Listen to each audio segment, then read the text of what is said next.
Guys, andito nga pala tayo sa Baliwag, Bulacan. Kasama natin ang team ng Apex Crew. Minto muna kami para hintayin ang ibang kasama natin. Hindi kasi namin alam kung saan ang exact location ang pupuntahan. Kasama nga pala natin si Sir Abby ng Banguson Bikes. Nandito rin si Sir Mark at si Sir Japo. At syempre, hindi pwedeng mawala si Madam Yel, ang wife ni Sir Abby. At ito nga pala ang oras na naliligaw na kami. Kaya huminto muna kami sandali dahil palayo na kami sa pin location ni Google. Mahirap talagang hanapin ang lokasyon ng pupuntahan namin dahil nasa gitna kami ng bukid. At hindi nagtagal, dumating na din kami sa Casa Hernando.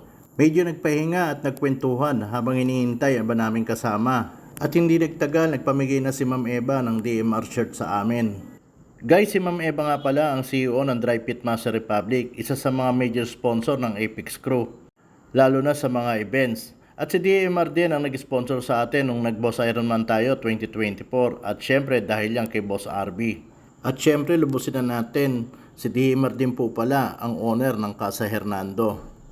At sa pagkakataong ito, syempre pupunta na tayo sa kuhanan ng pagkain at pipila na tayo. At habang nakapila nga pala tayo, napansin ko lang itong dalawa na si RB at si Junel nagtatawanan. At napaisip tuloy ako kung bakit. Nakita mo? Sir, nakita ko na yung awa ng ulo. Ito oh.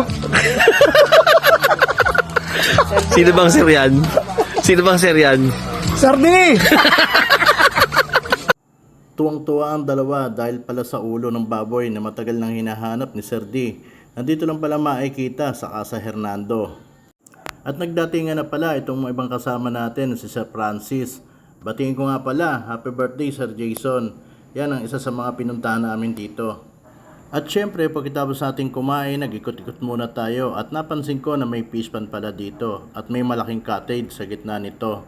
At maya-maya lang binigyan tayo ng pagkakataon ni Ma'am Eva na silipin ang loob ng kanyang bahay. Nagulat lang ako dahil medyo kakaiba ang pinis nito. At syempre guys, nilibot namin ang buong loob nito, pati na ang kwarto. Pati nga ang second floor hindi nakaligtas sa amin. At syempre ang huli kong pinuntahan, walang iba kundi ang swimming pool. So yun lang guys, maraming salamat sa DMR, lalo na kay Ma'am Eva at kay Sir Jason, happy birthday sa iyo. Yun lang guys, thank you and God bless sa lahat. Follow nyo lang Big Bong Motovlog.